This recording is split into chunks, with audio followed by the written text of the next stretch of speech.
شاہد Afridi foundation اور EFU life مل کر ان لوگوں تک راشن پہنچانا چاہتے ہیں جہاں پہنچانا ایک بہت بڑا چیلنج ہے۔ آپ بھی اس کا حصہ بن سکتے ہیں۔ آپ کے ہر لائک، شیئر اور کمنٹس پر EFU دے رہا ہے 10 روپے شاہد آفریدی فاؤنڈیشن کو۔ دوستو، جیسا کہ آپ نے سنا کہ شاہد خان آفریدی کہہ رہے ہیں کہ اگر آپ ان کی ویڈیو کو ایک لائک، ایک شیئر اور ایک کمنٹ دیں گے تو ان کو اس کے بدلے 10 روپے ملیں گے۔ تو چلیے سب سے پہلے ہم آپ کو یہ بتاتے ہیں کہ پاکستان میں کتنے لوگ انٹرنیٹ استعمال کرتے ہیں۔ 2019 میں کیے گئے ایک سروے کے مطابق تقریباً 4.5 کروڑ لوگ انٹرنیٹ استعمال کرتے ہیں۔ اب اگر ان 4.5 کروڑ لوگوں میں صرف 2 کروڑ لوگ شاہد خان آفریدی کی ویڈیوز کو لائک، شیئر اور کمنٹ دے دیں تو تقریباً 20 کروڑ روپے بنتے ہیں۔ اس سے آپ کا کچھ بھی نہیں جائے گا۔ آپ نے کیا کرنا ہے؟ صرف اس ویڈیو کو لائک کرنا ہے، کمنٹ کرنا ہے اور شیئر کرنا ہے۔ اور کیا آپ کو پتا ہے کہ اس کے بدلے آپ کتنی بڑی مدد کر رہے ہیں ان غریب مستحق خاندانوں کی جن کے پاس آج کل کے حالات میں کھانے تک کو کچھ نہیں ہوتا۔ اب اگر شاہد خان آفریدی 5000 روپے پر خاندان دے تو کیا آپ کو پتا ہے کہ آپ کی وجہ سے کتنے خاندانوں کی مدد ہو رہی ہے؟ یقین نہیں آئے گا آپ کو جان کے کہ 40,000 خاندانوں کو آپ کی وجہ سے 5000 روپے مل رہے ہوں گے۔ لیکن یہاں پر بدقسمتی یہ ہے کہ شاہد خان آفریدی کے اس نیک کام کی وجہ سے بھی ان کو کافی تنقید کا سامنا کرنا پڑ رہا ہے۔ بہت سارے لوگ یہ کہہ رہے ہیں کہ شاہد خان آفریدی صرف دکھاوے کے لیے یہ سب کچھ کر رہے ہیں۔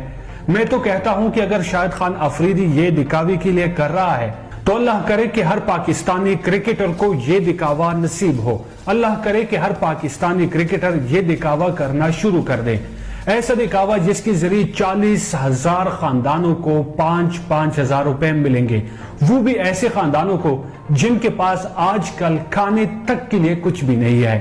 یہاں پر آپ کو یہ بھی بتاتے چلیں کہ ایسے کون سے 4 قسم کے لوگ ہیں جو شاہد خان آفریدی پر تنقید کر رہے ہیں۔ تو ان میں سب سے پہلے قسم کے جو لوگ ہیں وہ ایسے لوگ ہوتے ہیں جو پہلے تو روزہ نہیں رکھتے، اور اگر روزہ رکھتے بھی ہیں تو افطاری سے 1 گھنٹہ پہلے اٹھ جاتے ہیں اور 1 گھنٹہ بھی PUBG کھیل کر ٹائم پاس کرتے ہیں۔ دوسرے قسم کے وہ لوگ ہوتے ہیں جو مسجد کو چندہ تک نہیں دیتے اور اپنے لیے جواز بنا دیتے ہیں کہ اس کا فائدہ مولانا فضل الرحمان کو ملتا ہے۔ تیسرے قسم کے وہ لوگ ہوتے ہیں جو کسی فقیر کو اسی لیے چندہ نہیں دیتے یا خیرات نہیں دیتے، بلکہ وہ اپنے لیے جواز بنا دیتے ہیں کہ اس طرح پیشہ ور گداگروں کی حوصلہ افزائی ہوتی ہے۔ چوتھے قسم کے وہ لوگ ہوتے ہیں جو شاہد خان آفریدی پر تنقید کرتے ہیں، ان کی اپنی کوئی سوچ نہیں ہوتی، وہ لوگوں کی دیکھا دیکھی شاہد خان آفریدی پر تنقید کرنا شروع کر دیتے ہیں۔ اور پانچویں قسم کے کون سے لوگ ہیں جو شاہد خان آفریدی پر تنقید کر رہے ہیں، یہ آپ نے ہمیں بتانا ہے کمنٹ میں۔ اور آخر میں آپ سے یہ بھی گزارش کرنا چاہتا ہوں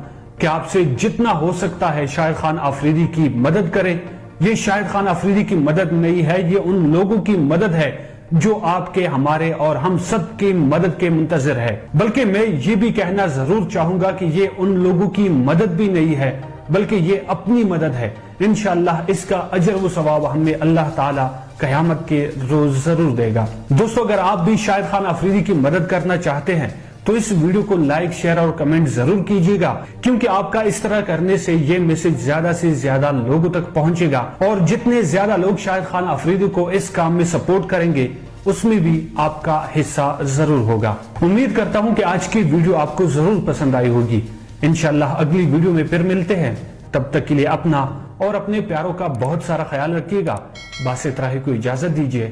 اللہ نگہبان۔ تو ڈونیٹ کرو نا by joining hands for A Life with EFU Life and support the Ration Drive. Remember, hope not out.